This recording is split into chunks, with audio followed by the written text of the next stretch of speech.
The 3-hour entirety of the interview will be linked down below. Welcome back. Now, there are things that an average African or a black person is never taught in school. One is their history, and second is any science that touches on their history. Now, to understand what it is I'm trying to say, take a look at this video and see if any of these things you hear you ever had in school. To go into something that he came upon, which has set the scientific world of white geneticists into a fit. Dr. Robinson, I'd like for you to talk about the DNA series. Yes. A few years ago. This is Calvin Robinson and his doctor brother Edward Robinson. Whatever they are going to speak about next will leave you speechless. Also stick around for another video upload about one comment I found mysterious under this video. How mysterious, you say? Well, that comment talked about this exact topic, but 13 seconds after it went live, it together with the original poster mysteriously disappeared from the face of the internet, like no one was supposed to read it. Let's go. My brother and I read a book called The Mark of Oppression, and these two publishers, Cardiner and Oversee, said that they could not understand how is it that a group of people, African Americans, have been bludgeoned over the heads mentally and spiritually for hundreds of years and are still surviving. They couldn't understand it, and they said so in their book.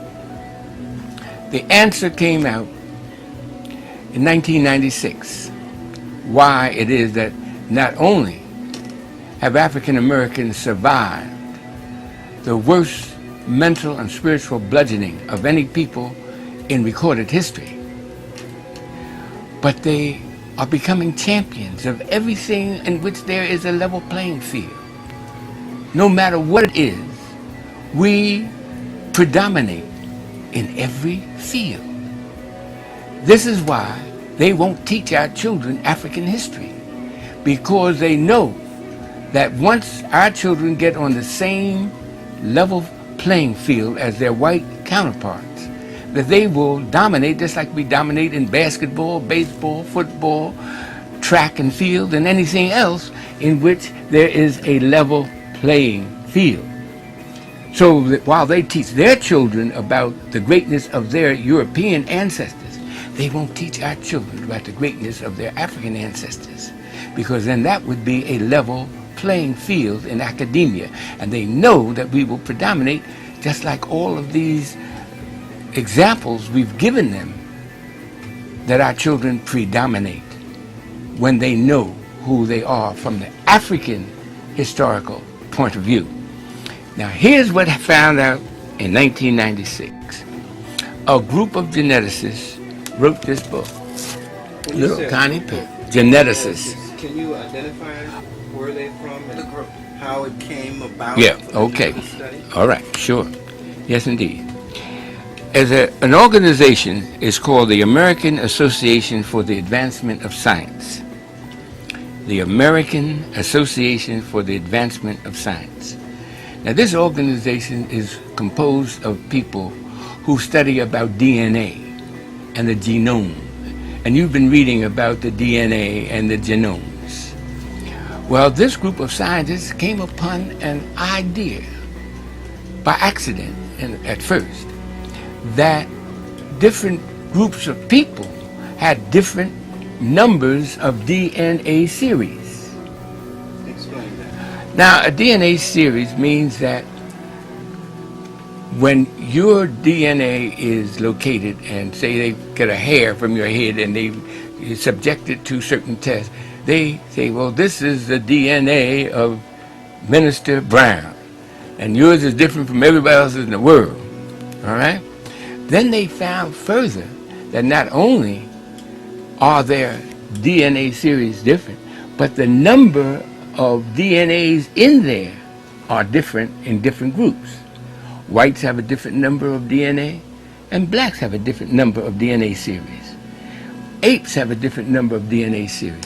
Then they found this amazing thing, that the greater the number of DNA series, the smarter the person, the group is, the greater the probability of genius within that group. So they tested the orangutans, these 15 geneticists from around the world. Now, these geneticists came from 9 different universities. And we have here on the cover of the pamphlet they put out. Who we give our dollars to is who we give our power to, y'all. We got to stop giving our money to people. The names of these geneticists. And you can see them right there, right beneath the title of this pamphlet. Now this pamphlet, most people have no idea what it means. But breaking it down, and after you study it and have it explained to you by a geneticist, a trained geneticist, you will find that they're talking about DNA series. Now here are the names of these 15 geneticists from around the world: University of Japan, University of China. Yale University is the headquarters of this organization called the American Association for the Advancement of Science. And you see it down there. Now this was copyrighted in 1996. All right. What it said is this, and this is the mind-blowing part. It said that when they tested the orangutan, they found out he only had 3 DNA series. When they tested the gorilla, they found that the gorilla has 4 DNA series because he's a little smarter than the orangutan.